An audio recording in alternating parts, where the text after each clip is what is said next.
नमस्कार, Dnyaneshwar Waghmare Maval news express मध्ये आपले स्वागत आहे. मी आहे किवळे या ठिकाणी. आज स्वामी समर्थ प्रकट दिनानिमित्त लाखो भाविकांची मांदियाळी आहे. आपण जाणून घेऊ. पहिला मठाधिपती आहे त्यांचा परिचय करूया आणि संपूर्ण कार्याची माहिती पूर्ण मंदिराची असू किंवा तेथील आज दिवसभराचा कार्यक्रम आहे आपण महाराजांकडून जाणून घेऊ. महाराज काय सांगू शकता आजच्या दिवसाबद्दल? तुम्ही तुमचा परिचय द्या पहिला. जमलेल्या सर्व स्वामी भक्तांना श्री स्वामी समर्थ प्रगट दिनानिमित्त हार्दिक हार्दिक शुभेच्छा. आणि काल गुढीपाडवा झाला आणि हिंदू धर्मानुसार पाहता गेलं तर नवीन वर्ष सुरू होतो. तर त्या नवीन वर्षाच्या सर्व स्वामी भक्तांना हार्दिक शुभेच्छा. महाराज आजचं स्वामी प्रकट दिनानिमित्त महत्व काय? प्रगट दिनाचं महत्व म्हणजे असं आहे की कर्दय वनामध्ये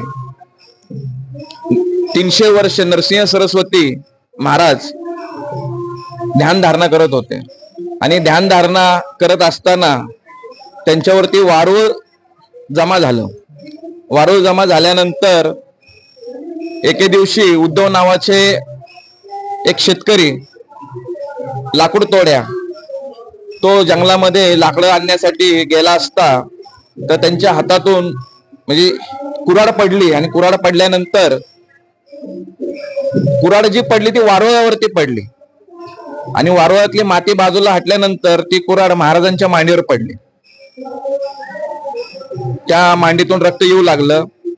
उद्धव घाबरले आणि त्यांनी पाहिलं की ह्या वारुळातून एक विभूती बाहेर पडली आणि दिव्य कांती, तेजपुंज, अजान भाऊ, उंच. उद्धव नावाचा लाकूड तोड्या प्रचंड घाबरला. पण तिथून महाराज हिमालयामध्ये गेले. हिमालयात गेल्यानंतर अनेक साधना केल्या, तपश्चर्या केल्या आणि मजल दर मजल करत ते सोलापूर मंगळवेढा मार्गे ते अक्कलकोटला आले. आणि अक्कलकोटला आल्यानंतर तर त्या दिवशी प्रथम आले त्या दिवशी प्रगट दिनाचा कार्यक्रम सर्व स्वामी भक्त साजरा करतात. खूप छान. महाराज प्रकट दिन म्हणजे स्वामी समर्थ हा प्रकट दिन कोण कोण साजरा करतो? तसं पाहता गेलं तर अनेक स्वामी भक्त आहेत की महाराष्ट्रामध्ये तिथं मठ, मंदिर किंवा केंद्र असे स्थापन करून स्वामींची सेवा करतात. मग तिथं कुठल्या जाती धर्माचे किंवा असं कुठलाही वैयक्तिक विषय न ठेवता सर्व धर्म समभाव ह्या नात्याने स्वामींचं कार्य सर्व स्वामी भक्त करत असतात. स्वामी समर्थ या नावाचा अर्थ काय? स्वामी समर्थ नावाचा अर्थ म्हणजे श्री. श्री म्हणजे आपण कुठलीही गोष्ट चालू करत असताना श्री गणेशाचं नाम घेतो, नामस्मरण करतो आणि आपण लिहितो. आणि स्व आणि मी म्हटले म्हणजे मीचा अहंकार म्हणजे जो अहंकार जो आहे तो अहंकार काय करतो, आपण आहुती जशी देतो आणि स्वा करतो. जो मीचा स्वा करण्यासाठी समर्थ आहे तो श्री स्वामी समर्थ. महाराज महाराष्ट्रात संत महात्मे आणि स्वामी समर्थ यांचा संबंध कसा? तसं पाहता गेलं तर स्वामी वडस्तंभ मूळ रूप म्हटलेला आहे. आणि ज्यावेळेस स्वामी अक्कलकोटला आले त्याच्यानंतर अनेक जे का रंजले गांजलेली लोक आहेत स्वामींच्या सेवेमध्ये आले. पण सेवा करता करता महाराजांनी त्यांचाही शक्तिपात केला, कुंडलिनी शक्ती जागृत केली आणि त्यांनाही संत महात्मा विभूती म्हणून घोषित केलं.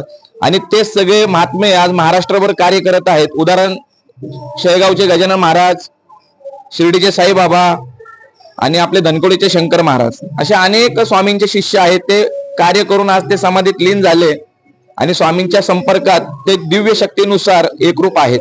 तुमच्या मठाची नियमावली काय? म्हणजे आमच्या मठाची नियमावली म्हणजे पहाटेला भूपाया असते, दुपारी मध्यान्ह आरती आणि सायंकाळी शेजारती आणि रात्री या अशा सगळ्या आरत्यांचं नियमावली आहे दिवसभरातल्या. आणि त्याच्यानंतर वर्षभरामध्ये प्रगट दिन असेल, साईबाबांचं कार्य असेल, गजानन महाराज, शंकर महाराज किंवा माझे जे गुरु आहेत या सर्वांच्या इथं जयंत्या पुण्यतिथी केली जाते. मोठा कार्यक्रम उत्सव असतो, अन्नदान असतं. आणि अशा पद्धतीनं सर्व स्वामी भक्त या मठामध्ये अनेक संतांच्या किंवा गुरु आशीर्वादाच्या रूपाने इथं कार्य करतात. महाराज तुम्ही स्वामी समर्थ प्रकट दिनानिमित्त तुमच्या भक्तांना काय सांगू इच्छिता? श्री स्वामी समर्थ प्रगट दिनानिमित्त माझ्या सर्व स्वामी भक्तांना हे सांगू इच्छितो की त्यांनी नामस्मरण करावं, भक्ती करावी, ज्ञान प्रदान करावं, आदान करावं, ध्यानधारणा करावी, दान धर्म करावं, पूजापाठ करावं, नित्यकर्म करावा. आणि जे का आपल्यामध्ये जे काही षडरूपी विकार आहेत त्या विकारांचा नाश व्हावं आणि आपण निर्मळ आरसपार निथळ अशा पद्धतीनं स्वामींची सेवा करावी आणि आपला प्रपंच आणि परमार्थ सुखाचा, समृद्धीचा, आरोग्याचा, ऐश्वर्याचा जावं हीच स्वामींचरणी प्रगट दिनानिमित्त मी प्रार्थना करतो. भाऊ काय काय सांगू शकता? आज खरंच महाराजांनी एवढं म्हणजे स्वामी बद्दल सांगितलं, तुम्ही काय सांगू शकता? 2 शब्द तुमचा परिचय द्या पहिला. मी अनुराग चव्हाण. आता महाराजांचा परिचय म्हणजे आता सगळ्या महाराष्ट्राला माहिती आहे आणि मेन म्हणजे महाराजांचं कसं आहे, अंधश्रद्धा नाही, पूर्णपणे ते सायन्सवर चालतात आणि त्या पद्धतीनेच आम्हाला पूर्ण मेडिटेशन, योगा सर्व काही करायला लावतात. बस तेच आहे. काय सांगू शकता तुम्ही थोडक्यात? थोडक्यात असा विषय म्हणजे बाबा गेले 13 वर्षे या किवळे गावामध्ये स्वामी समर्थ मठाची या ठिकाणी स्थापना झाली. तर त्यावेळेस या ठिकाणी काही नसताना साधं प्लेन असं ग्राउंड होतं. पण बाबा या ठिकाणी आल्यानंतर या किवळे गावाचं भक्तिमय वातावरण निर्माण झालेलं आहे. गावामध्ये इतकी गर्दी होत गेली की बाबांकडे अनेक स्वामी भक्त या ठिकाणी येत गेले. अनेक लोकांची जे समस्या आहेत, समस्या बाबांनी आमच्या समोर तरी या ठिकाणी दिलेले आहेत, पण पूर्ण काम त्यांचं होणार नाही, ते शक्य नाही, शक्य बाबांनी करून दाखवलेलं आहे असं या ठिकाणी मी सांगतो.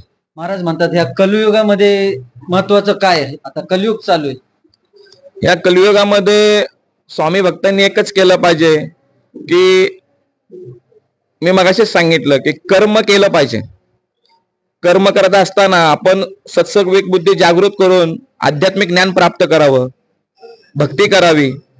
कारण म्हटलं जातं की ज्ञान प्राप्त केलं की आपला मेंदू व्यवस्थित राहतो, भक्ती केली की मन शुद्ध होतं आणि कर्म केलं की शरीर चांगलं राहतं आणि योगा केला की आपल्या आत्मा परमात्म्याशी एकरूप होतो आणि आत्मा परमात्मा ज्यावेळेस एक होतो म्हणजे जीवाचा लय होऊन शिवाशी एकरूप होतो, शिवाशी एकरूप होतो म्हणजे स्वामींशी एकरूप होतो.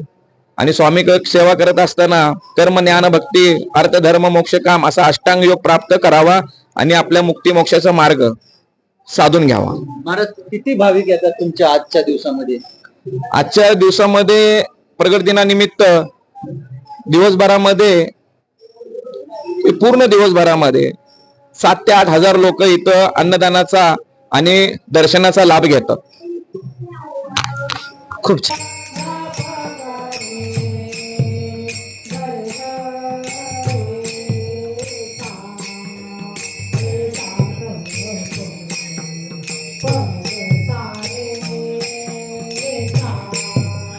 Sarega